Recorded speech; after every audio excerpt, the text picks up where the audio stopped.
All right, good afternoon. I'm actually going to re-record this lecture just because I didn't like how it was to start with. And someone on YouTube pointed out a mistake I had made, so I just really wanted to clarify that to make sure we're stepping off on the right foot, that you've got something good going on. So this is section 2.2, and it's the definition of limits. And again, we're just going to start with the definition of a function. So what is a function? We're going to be working with functions a lot this semester, so we better get this down pat when we start. So a function, f, is a rule that assigns each element x in the domain to exactly one element, f of x, in the range. So you can think of a function as kind of a black box machine. We give it some sort of input, x, and we get an output, f of x.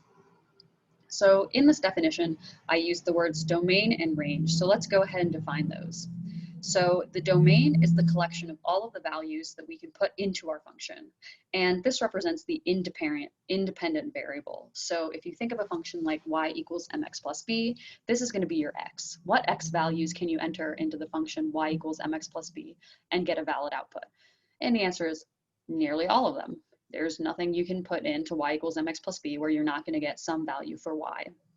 So the range is the collection of all the values we get out of our function. And this is the dependent variable. So that would be the y portion of y equals mx plus b. We pick our x, we do the calculation, we get out a y. And y would also be the f of x in this case. And I've drawn a little diagram here where I've got the domain, which is the collection of points a, b, and c, and they're being mapped by our function f to the grouping f of a, f of b, f of c, and that's our range. So now that we know what a function is and how functions work and domain and range, we can get started with a quick example. And that's just this question: what is the domain and range of the function f of x equals x squared? So go ahead and pause, take a quick moment to think about this, and then press play and go and see the answer. So if you watched the last video, you already know the answer, but f is defined for all values of x. That is to say that we can put any number we want into our function and we're going to get a valid output.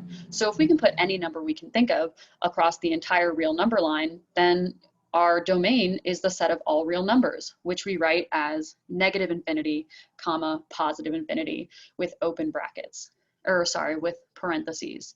The reason we use parentheses is because infinity is a concept and not an actual number, but it pretty much means that we can pick any number as large or as negatively large as we can think of, and we're going to get an answer.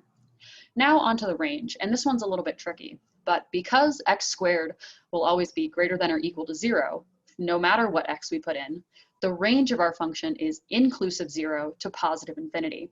And this just means that we can give f, our function, any number that we want, but we will only ever get a positive number out. So now that we're a little bit more familiar with functions, let's move on to the idea of limits. Suppose f of x, our function, is defined for all values of x near a point we are going to call a. If f of x is arbitrarily close to some value L for all values of x close to the value a, we write the following and we say that the limit of f as x approaches a is equal to L. So that's kind of a mouthful and it doesn't really make a whole lot of sense. So let's make it make sense. Use the graph of the function to determine the following values if possible. So first of all, let's talk about f evaluated at the point 1. And we go over and we pick 1 at x and we traverse up and we find that it's defined there, so we can just traverse over, and that value is about 1.5. So we can write f of 1 equals 1.5. Next, we're interested in the limit as x approaches 1 of f of x. So we're going to pick numbers that go pretty close to 1, that approach 1 from either side, and when we track up, we're going to be able to follow our function, and we see that the values approach the value of 1.5 again. So in this case, the limit as x approaches 1 of f of x is equal to 1.5. And that's pretty convenient, but that's not always going to be the case. So we have to be really careful. And you can kind of see from this graph already that we've got points of discontinuity, we've got undefined points, we've got a whole lot going on. So let's continue on. Now, this is a different way to talk about finding the limit of a function. In this case, instead of using a graph and following the function as it moves along the graph, we're instead going to use a table. And in this table, we've got an expression, f of x equals square root of x minus 1 over x minus 1. And I'm just going to ask you to fill in this table. So for each x value, plug it into our function and get some sort of output, right? So let's start with 0.9, and that output is going to be 0.51. If we add on another 9, we're getting a little bit closer to the value 1. We get 0.50. We get a little bit closer again by adding on another 9, and we get 0.500. And now let's look at approaching 1 from the other side. So in this case, we are trying to pin down what's going on at 1, but we're just doing this through a table instead. So let's look at 1.0001. And in that case, we get 0.4999. If we subtract 1 0, we get a little bit further away from 1. We can see we've got 0.499. And if we go to 1.01, we get 0.498. So we can kind of see that as we approach this mysterious value 1, which might live right about here, as we approach it from the left,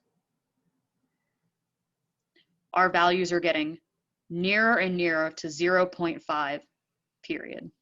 And as we approach from the right, we're also getting increasing in value from 0.498 to 0.499, all the way to 0.4999. And you can imagine that if you add more zeros in there, you're going to get closer and closer and closer.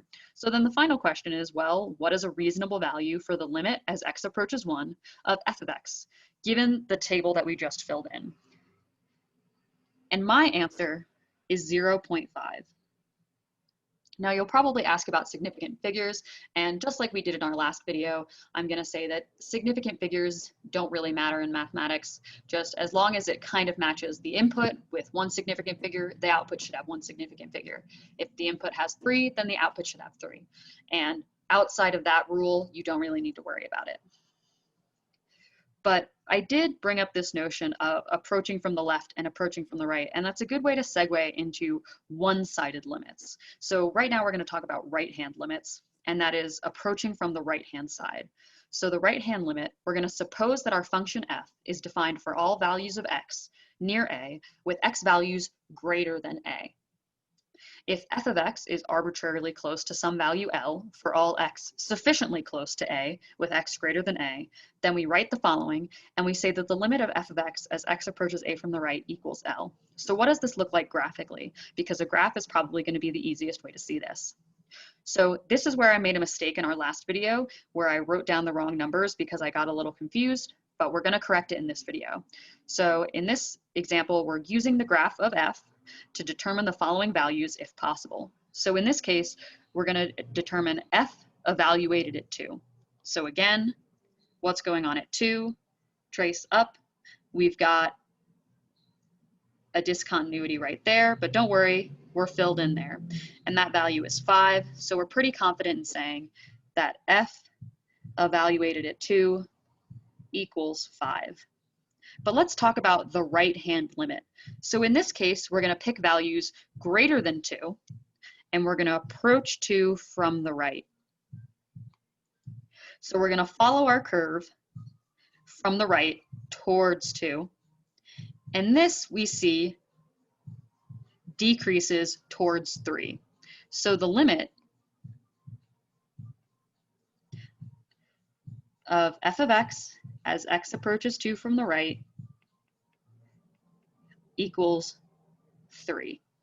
So I forget the name, but the person who commented on the original video was completely right. Now, if we can have a right-hand limit, then we better have a left-hand limit. And again, I'm going to give you this big definition. Suppose f, our function, is defined for all values of x near a, with x values less than a. So this time we're to the left of whatever point a we've picked.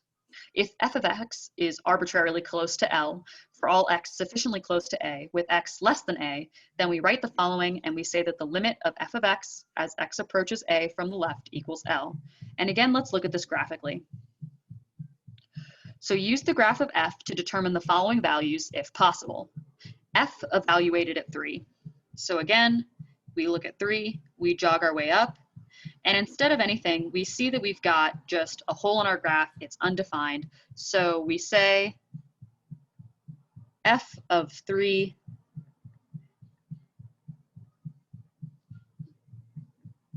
does not exist. Or if you're a mathematician and you're lazy, you can simply write DNE, and that's sufficient for me. But now let's talk about the limit, because we can see that our function generally follows a specific path. So we should still be able to take a limit, even if we can't evaluate our function. So let's look at approaching 3, but this time from the left. We're going to take values less than 3 and increase them until we approach 3. We'll follow that on our graph, and we'll look at that as values increasing from 3 towards 4. And in this way, we say that the limit as x approaches 3 from the left of f of x equals 4. So it's possible for your evaluation to not exist, but for your limit to exist. Now, in what cases would a limit not exist at all? That's when we're going to ask a big question. And this is going to come down to theorem 2.1, which is the first big theorem of this semester. And we're going to assume that our function f is defined for all x near a. That is, it's defined on the right, it's defined on the left, and it's defined at a. Then the limit as x approaches a equals a value L if and only if, and this is big, the limit from the left equals the limit from the right.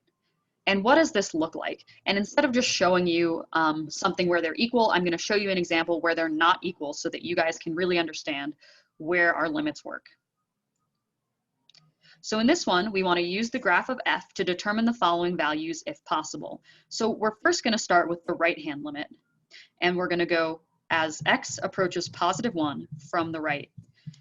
So as we approach positive 1 from the right, our function decreases from -1 to -2.